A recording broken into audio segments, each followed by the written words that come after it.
Praise the Lord. ரீசெண்டாக மிகப்பெரிய அளவில் அந்த நாட்டை சுற்றிலும் இரத்தமாக அந்த பூமி மாறி இருந்தது, அந்த நாடு மாறி இருந்தது என்று நம்ம கேள்விப்பட்டோம். இது வேதத்துல சொல்லப்பட்டிருக்கிறதை குறித்து ஒரு சிலர் சொல்லுகிறார்கள். என்ன சொல்றாங்கன்னா, கடைசி காலத்துல இந்த பூமியில வானத்திலிருந்து சில அடையாளங்களை காட்டுவா என்று சொல்லப்பட்டிருக்கிறது.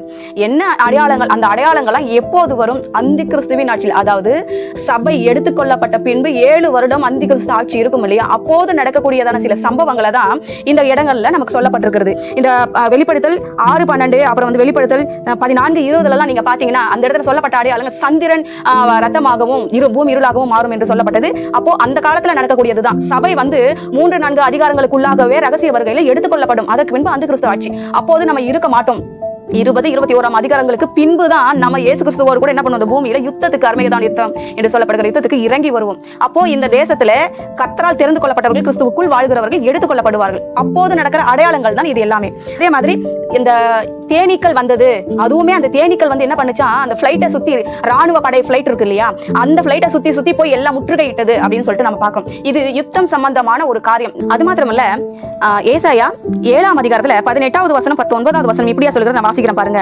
அந்நாட்களிலே கர்த்தர் எகிப்து நதிகளின் கடையாந்தரங்களில் உள்ள ஈயையும் அசீரியா தேசத்தில் முதல் தேனியையும் பயில் காட்டி அழைப்பார். அவைகள் ஏகமாய் வனாந்தரங்களின் பள்ளத்தாக்குகளிலும் கண்மலையின் வெடிப்புகளிலும் எல்லா முட்காடுகளிலும் மேய்ச்சல் உள்ள எல்லா இடங்களிலும் தங்கும் என்று சொல்லப்படுகிறது. யுத்தத்துக்கு ஈக்களை அழைப்பாராம், இயற்கையா அழைப்பாராம். ஈக்களையும் தேனீக்களையும் அழைப்பேன் என்று. அப்போ இது கடைசி காலம். யுத்தத்துக்காக இப்ப நம்ம யுத்தங்களின் செய்திகளையும் கேள்விப்படுவீர்கள் என்று சொல்லப்பட்டிருக்கிறது இல்லையா. அது போல சில சம்பவங்கள் நடந்து கொண்டிருக்கிறது அந்த மாதிரி நேரங்கள்ல. ஆனா இதுங்க போய் மக்களோடு யுத்தம் பண்ணினதாக சொல்லப்படவில்லை. ஆனால் மாறாக அந்த பிளைட்டுங்களை போய் முற்றுகையிட்டது என்று சொல்லப்பட்டிருக்கிறது.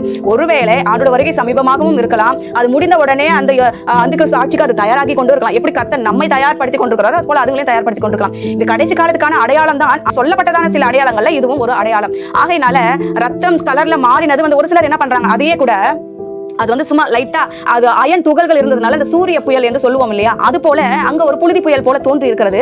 அந்த புயல்ல இந்த பூமியிலிருந்து மேலுக்கு எழும்பினதுதான் அந்த துகள்கள். அது எப்படி இளஞ்சிவப்பு, அதாவது எப்படின்னா ஒரு செங்கல் ஒரு லைட்டா இருந்தா என்ன கலர்ல இருக்குமோ அந்த கலர்ல தான் அது எழும்பி இருக்கு. இப்ப யூடியூப்ல போடுறவங்களா தன்னுடைய பேர் பிரஸ்தாபம் ஆகணுங்கிறதுக்காக கலர் நல்லா போட்டு என்ன பண்ணிருக்காங்க, கலர் பண்ணி அதை எடுத்து வச்சிருக்காங்க. அது அப்படியே இளஞ்சிவப்பு ரத்தம் இருந்தது, அப்படியே ரத்த கலர்ல மாறின மாதிரி. ஆகையினால இது வெறும் சின்ன சின்ன அடையாளங்கள், இயற்கை சூழ்நிலைகள்னால இப்ப கால எல்லாமே மாறிக்கிட்டு இருக்குது இல்லையா, சூழ்நிலைகள் அதுல நடந்த காரியங்கள் தானே தவிர வேதத்தில் சம்பந்தப்பட்டு ஒரு சிலர் பேசுகிறார்கள். அது ஒரு சிலது வேதத்துக்கு சம்பந்தப்படுகிறது, ஒரு சிலது வேதத்துக்கு சம்பந்தப்படவில்லை. எனவே ஜனங்கள் இதையெல்லாம் கண்டு பயப்பட வேண்டாம். ஒரு சில முக்கியமான அடையாளங்கள் எல்லாமே அந்த கிறிஸ்துவின் ஆட்சி நேரத்தில் நடக்கக்கூடியவர்கள், இப்போது அல்ல. ஆகையினால அடையாளங்கள் எல்லாம் இந்த பூமியில நடந்து கொண்டேதான் இருக்கும். எல்லா அடையாளம் வேதத்துக்கு ஒப்பிடக்கூடாது. ஆமென்.